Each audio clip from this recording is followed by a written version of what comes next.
What is going on, everyone? This is Dr. Josh Funk, and you are listening to the Strength and Knowledge Podcast.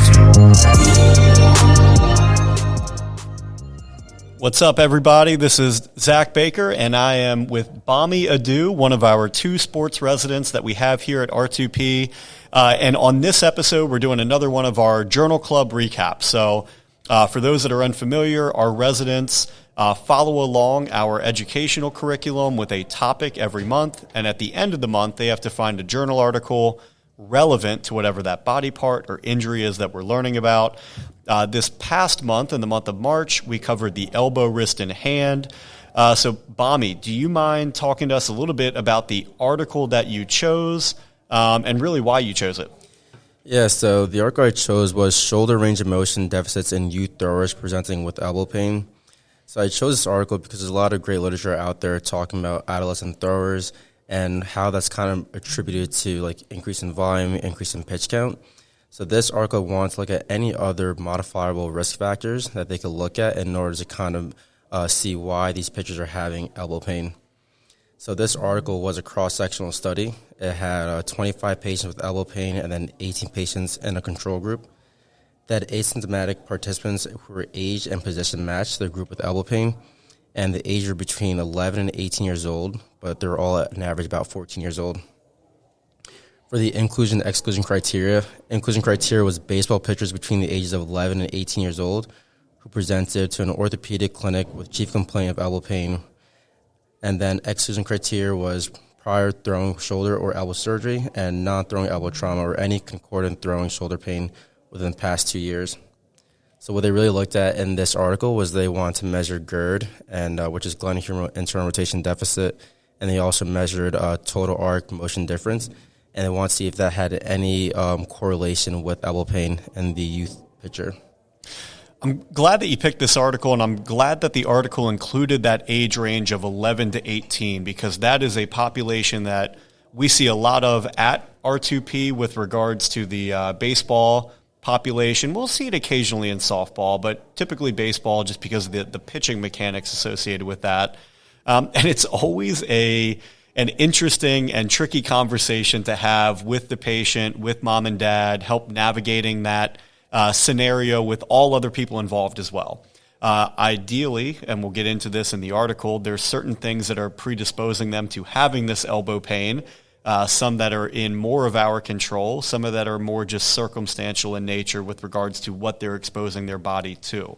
And I'm curious to get your thoughts when we get towards the end of this after the article on, what the contributing factors are, what role we play as physical therapists, what we do in the clinic, what we do outside of the clinic to help manage these individuals. But elbow pain is unfortunately becoming more and more prevalent with this population for some factors that you're about to get into.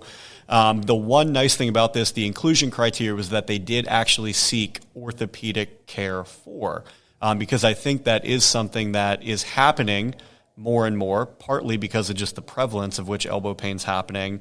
But I do think we are getting more education out there in regards to when we're experiencing elbow pain, especially with our throwing athletes. Oftentimes it does require a formal set of eyes from a healthcare professional on it. So, Bami, do you mind just going into really just kind of what the article looked at and what results they found?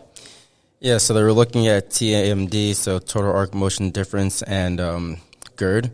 So what they found was that compared with the control group, the elbow pain group has significantly greater GERD versus and significantly greater TMD. They also found that the average TMD in the elbow pain group was more compared to the control group, and the prevalence of GERD and TMD was higher in the elbow pain group compared with the control group.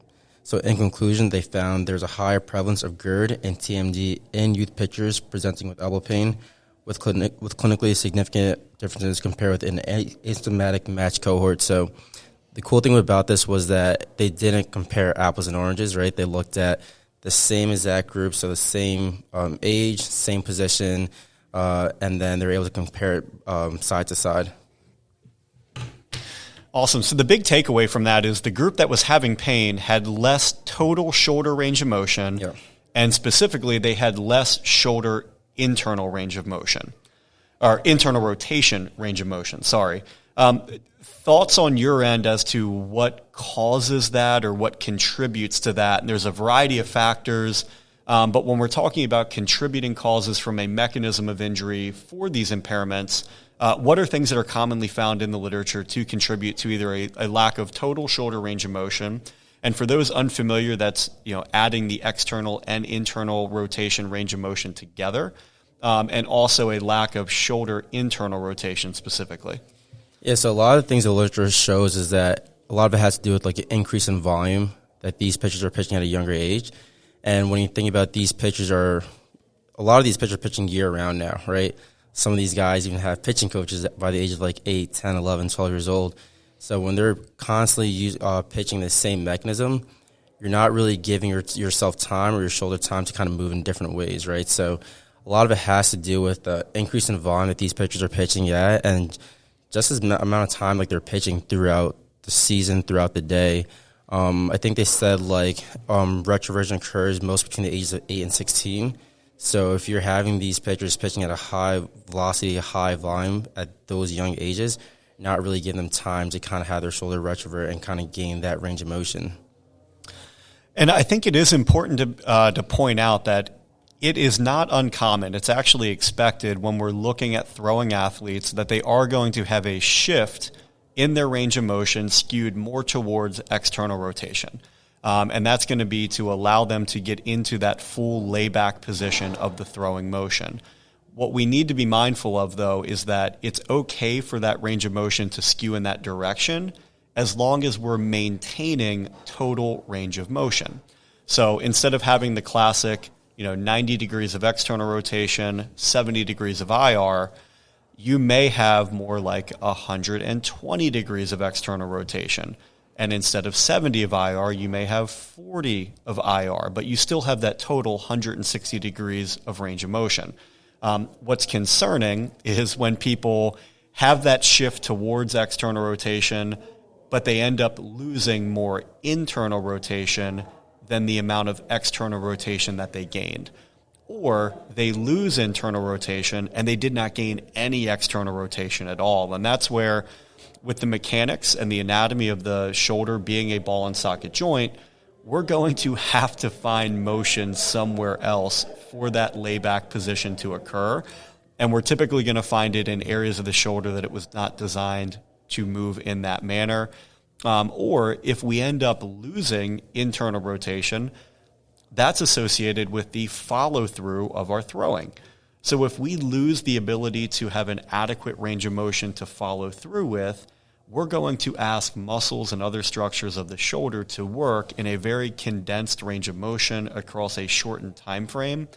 And then we start running into a whole other host of either musculoskeletal, muscular tendinous-related issues due to the excessive stress and strain on them. And I liked how you point out volume of throwing is a key contributor to this. And I think, what are some questions, Bami, during an initial evaluation that when somebody comes in with elbow pain and you're concerned about maybe the volume that they are throwing, what is just some general information that you like to get from the patient or their parent just regarding their participation in baseball?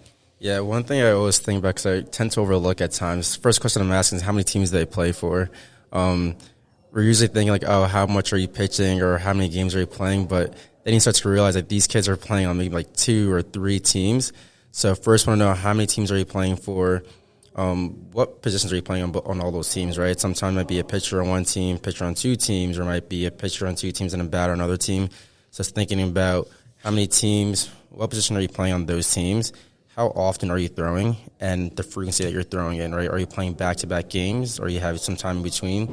So those are certain things that you're going to be able to have a good inclination about how often they're throwing and kind of why they're feeling that pain. Where you have a kid who's playing 3 games one weekend and they're pitching all 3 games, then that's going to give you a really good clue of why they're experiencing that pain. And you had mentioned earlier as well that some of these individuals may be doing private workouts or just informal workouts outside of their baseball practice and games as well. So maybe they are doing a very good job from an organizational standpoint with their coaches and with their teams. A lot of these leagues do have rules that give them either pitch restrictions or inning restrictions throughout the season or the calendar year. But some of that's meaningless if they're throwing bullpens on the side and they're throwing another 50 or 75 pitches in a side bullpen session outside of their practice and game. So I think you hit the nail on the head. We need to, figure out how often is this person playing baseball? And do they have a rec team and a travel team? Are they on a travel team and a tournament team? Are they playing with their high school and another traveler club team? How many months out of the year are they participating in, which a lot of time you're going to get that information from, like you had mentioned, figuring out what teams they're associated with and what that participation looks like. And also just being mindful of, are the athlete, the parent, and the coaches even aware of innings count, pitch counts? Is that being tracked? If it is being tracked, are they being held accountable for it, and are they actually adhering to what those recommendations are? So I think we talk about clinical interventions. We can do symptom management, we can stretch, we can stabilize and strengthen the area all that we want. But if we're not getting this early education out about what the underlying factor is that led to the issue, which is oftentimes pitch volume and intensity, then what we're doing in the clinic may be futile. Now, assuming that they do have that under control, we've had that conversation with them. Maybe they're doing a good job of managing it, but they are still presenting with these shoulder impairments from a range of motion standpoint. What are things in the clinic that we can do from an intervention to help restore this optimal range of motion and put them in a better position to go back out and throw without having pain? Yeah. So again, like you said, once we finish that patient education talk, right, now we're going to start to look at what can we do in the clinic. A lot of things I like to look at this point now is first working on posterior rotator cuff, right? So looking at extensibility of posterior rotator cuff, can we do some soft tissue massage there? And then also kind of giving these athletes more movement options, right? Like we said, when they're constantly thrown, they're constantly in that laid back position. So it's giving them different ways to move. So this is not the time where you're probably going to try to increase external rotation and increase that peel back position, but maybe start to look at where their deficits are, where they lie, and then kind of increase range of motion there. And also, like you said before, right, they are coming to you in pain, so that symptom management will be key. And also just working with kind of what their impairments are and what they come into you with. That's great. And I think a lot of times early on, we need to figure out if they have a range of motion deficit. Is this something either more intra-articular or bony anatomy, or is it potentially soft tissue? And maybe they're very presenting tight or limited due to pain, due to guarding, due to excessive tone in that area. So just using all of our different bags of tricks that we have, whatever it may be, whether it's modalities, whether it's manual intervention, whether it's mobility work or Therax, where you're finding ways to just calm down that shoulder. And oftentimes, if we are lacking internal rotation, posterior aspect of the shoulder and the rotator cuff is one that will usually give you a lot of bang for your buck in regards to an intervention standpoint. So when we get that area to calm down from a symptom management standpoint, and we start getting into more of our range of motion activity, it is kind of a dual task of getting back locally what they have at the glenohumeral joint and making sure ER and IR are where they need to be. But like you had mentioned, they do a lot of rotational stress and just natural mobility that happens going through the throwing motion. So making sure at the adjacent joints and the other areas of the body that they have the requisite ability to get into those full layback positions, full follow-through positions. But also we need to not just think in terms of sport specificity, but like you said, general health of the shoulder. And the shoulder has a lot of degrees of freedom. It's a great joint in the sense that it has high degrees of mobility. We need to make sure that just from a general daily living, wellness, health, fitness standpoint, that shoulder can move through all planes of motion in a very efficient and effective manner.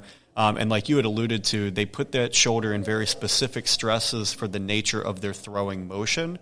Let's give them some variety. If they are working out or if they're doing a daily mobility routine, let's not just focus on baseball specific, but just general shoulder mobility as well, and get them into positions they may not be doing as commonly, which if we do have some soft tissue adaptations, that may help decrease the tone, guarding, and sensitivity of that area.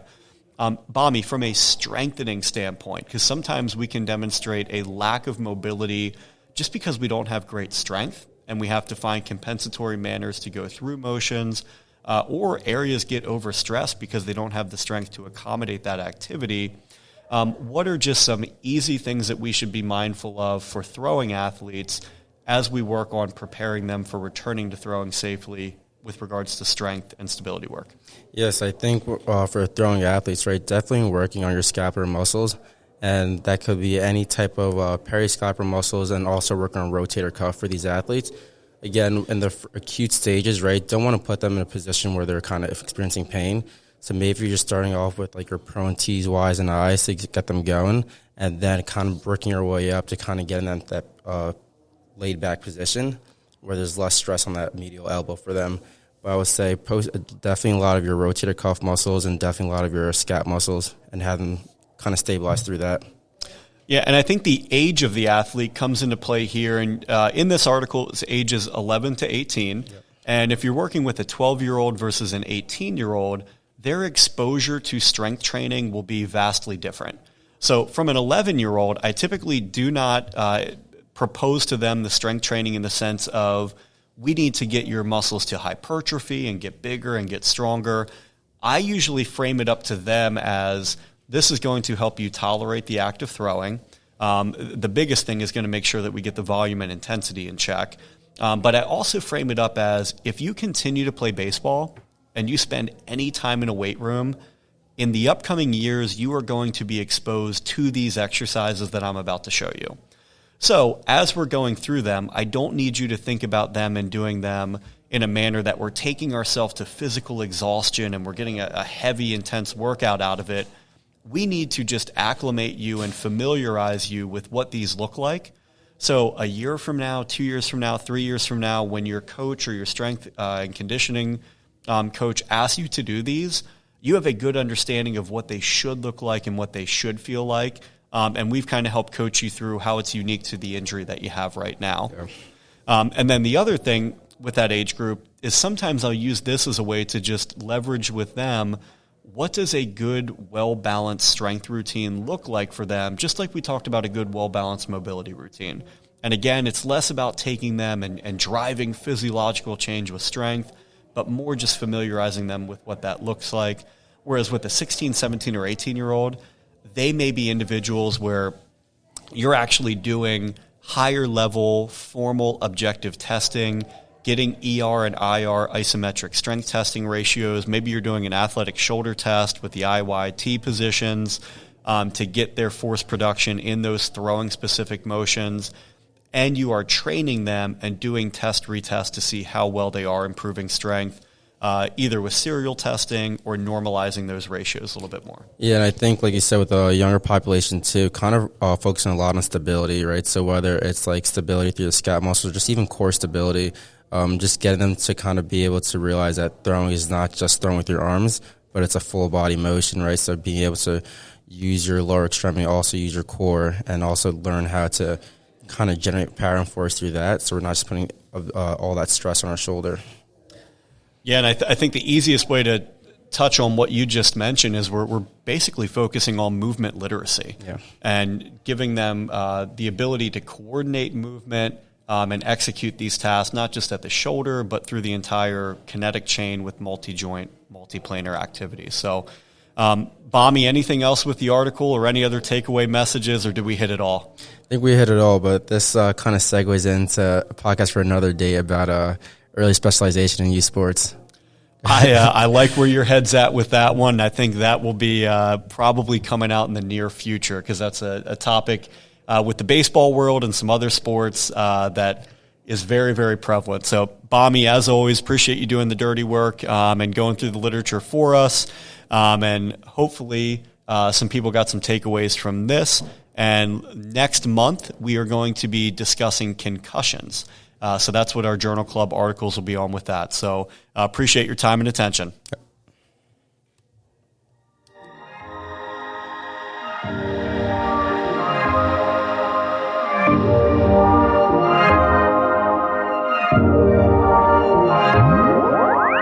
Thank you for listening to the Strength and Knowledge Podcast. If you enjoyed this episode or have been tuned in for multiple episodes, we would love for you to subscribe, rate, and give us a review on Apple Podcast or Spotify. Until next time, thanks for listening.